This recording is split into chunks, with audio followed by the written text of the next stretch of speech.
प्रस्तुत है लता अग्रवाल की लिखी कहानी सिग्नल के पार। लगभग हर रोज मेरा उससे सामना होता। मैला सा पेटीकोट, उस पर कभी कमीज तो कभी कंधे उतरता हुआ ब्लाउज जो किसी की मेहरबानी को दर्शाता। किसी साड़ी के टुकड़े को लज्जा वस्त्र बना खुद को उसमें समेटने का असफल प्रयास करती वह। वैसे पुरुषों की नज़र से देखूं तो कोई विशेष आकर्षण नहीं था उस देह में, या फिर रहा भी हो तो गरीबी का ग्रहण डस गया था। कंधे पर कपड़े की मैली सी झोली लटकाए, नंगे पैर सड़क पर आवाजाही करती, फटी एड़ियाँ, पक्का रंग, दुबली काया, गोद में कुपोषित बच्चा लिए जिसके चेहरे पर शायद जूठन लगने की वजह से मक्खियाँ भिन भिन आ रही होती। बोर्ड ऑफिस पर सिग्नल के लाल होते ही वह किसी अदृश्य शक्ति की भांति प्रकट हो कार के कांच पर दस्तक देती। जैसे ही नज़र उस पर उठती मन का सहला हो ही जाता। पूरे बदन पर मैल की मोटी सी परत जमी दिखाई देती। लगता काफ़ी अरसे से उसने कपड़ों की तरह खुद को भी नहीं धोया। उम्र कोई 22 से 25 के बीच रही होगी। दयनीय मुद्रा में कभी बच्चे की ओर तो कभी अपने उभार लिए हुए पेट को देखकर इशारा करती और भिक्षा पात्र आगे कर देती। अधिकांश कार में बैठी सवारी उसकी ओर नज़र उठाकर भी नहीं देखती, फिर भी उसके प्रयास में कहीं कोई हताशा नहीं झलकती। शायद जानती है कि कार की तरह उनके दिल और आंखों में भी शीशे चढ़े हैं। कभी कभार कोई संवेदनशील व्यक्ति कार का कांच खोल उसकी हथेली में एक सिक्का रख देता। सिग्नल के हरा होते ही फिर गाड़ियां उसके दाएं बाएं से निकल जाती। वह पुनः अपने नियत स्थान पर आ खड़ी होती और फिर अगले सिग्नल का इंतजार करती। बारिश में भी वह एक बड़ी सी पॉलीथीन ओढ़े उसमें बच्चे को सिमटाए सिग्नल से अपना तालमेल बिठाती। मैं सोचती ये कैसी माँ है जो अपने बच्चे को साथ ले सड़कों पर लोगों के आगे हाथ पसारे खड़ी रहती है। क्या हमदर्दी भी एक व्यवसाय हो सकता है इस कलयुग में? क्या ये अबोध बच्चे उसके इस व्यवसाय का जरिया हैं? पता नहीं, मेरा रोज ही उस ओर से आना जाना रहता। सोचती क्यों करती है ये ऐसा? आखिर क्या मजबूरी है? यूं हादसों से लोहा लेती, क्या कोई और काम नहीं है करने योग्य? अनगिनत सवाल जेहन में उठते और वह इन सबसे बेफिक्र अपनी ही धुन में रत।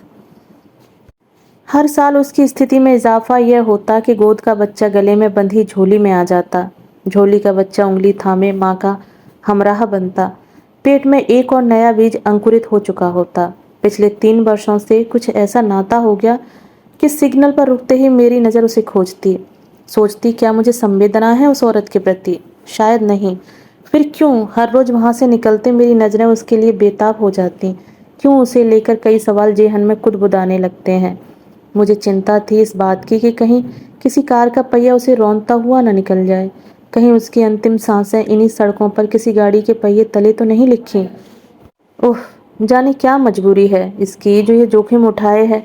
प्रतिदिन सैकड़ों लोग जो सुरक्षा के साथ सफ़र करते हुए भी हादसों का शिकार हो जाते हैं, और यह औरत खतरों से बेपरवाह अपने साथ अपने बच्चों का जीवन भी दांव पर लगाए है।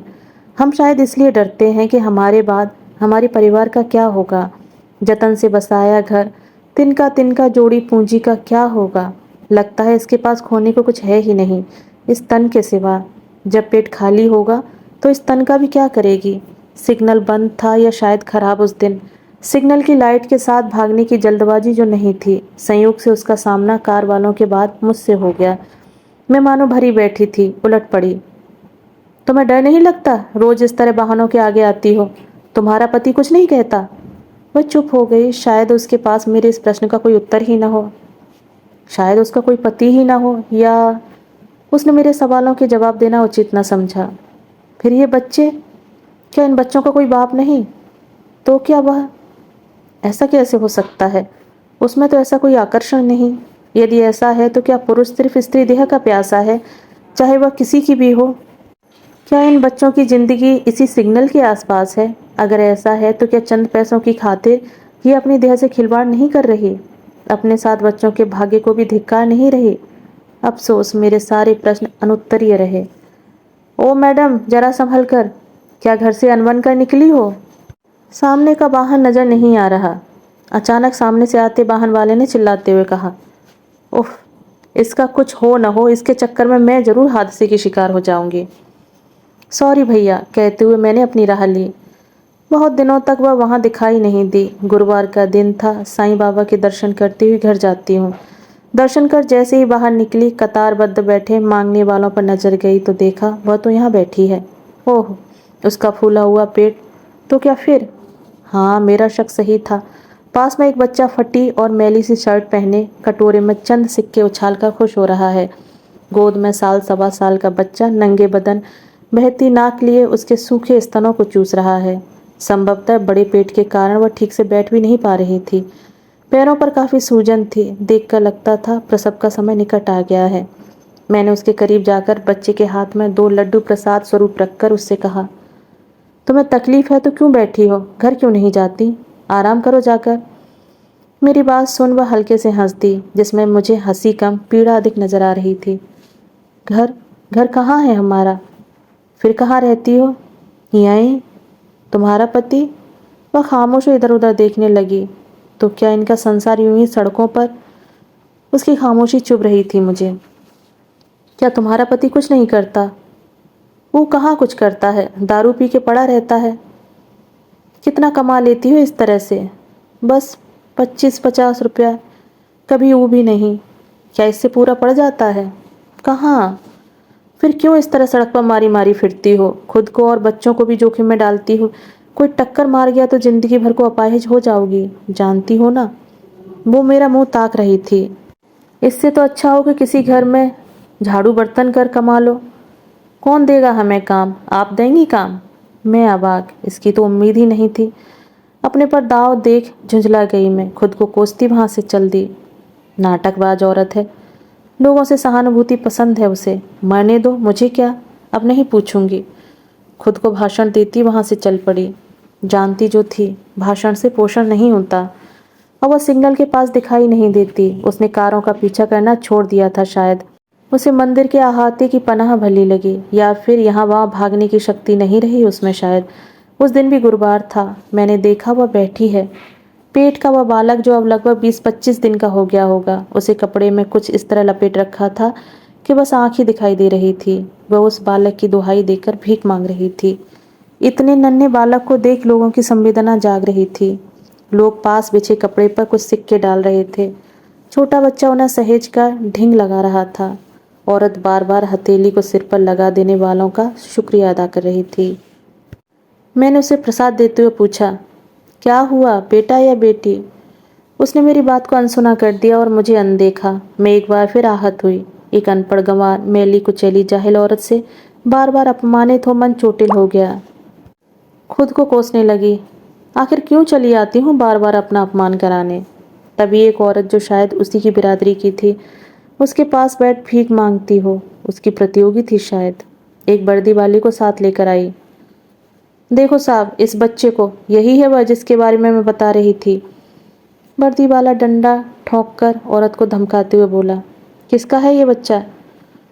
साहब, मेरा बच्चा है, सच्ची कह रही। भरोसा नहीं तो पूछ लो सबसे। मुझे कानून बताती है। खोल इस बच्चे को। इस तरह क्यों लपेट रखा है? देखते ही देखते भीड़ जमा हो गई। खोलती है कि लगाऊं डंडा? खोलती है साहब, खोलती है।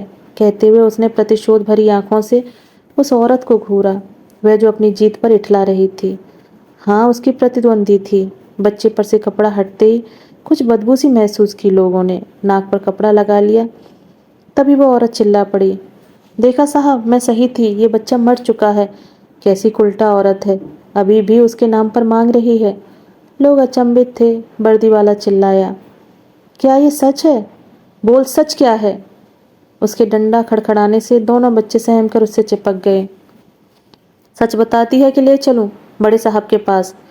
वर्दी वाले ने ऊंचे स्वर में कहा। इस बार वह कांपते हाथों को जोड़कर बोली, नहीं साहब, बड़े साहब के पास नहीं। वो मुझे बंद कर देगा। मेरे छोटे छोटे बच्चे हैं साहब, कोई नहीं है उनका। मैं बताती हूँ साहब, सच्ची सच्ची बताती हूँ। ये बच्चा जिंदा नहीं है साहब। क्या? सभी के चेहरे पर आश्चर्य के भाव थे। हाँ साहब, ये मर गया है। कब मरा? कल। फिर इसे दफनाया क्यों नहीं? इस तरह लेकर क्यों घूम रही है? क्या करती साहब, 3 पेट खाली हैं। इस बच्चे को दिखाकर कुछ मांग लेती थी। सो परसों रात ये भी मर गया। सोचा 1-2 दिन और मांग लूं, फिर तो दफनाना ही है। दोस्तों, भी आप सुन रहे थे डॉक्टर लता अग्रवाल जी द्वारा लिखी हुई कहानी सिग्नल के पार। कहानी सुनने के लिए धन्यवाद।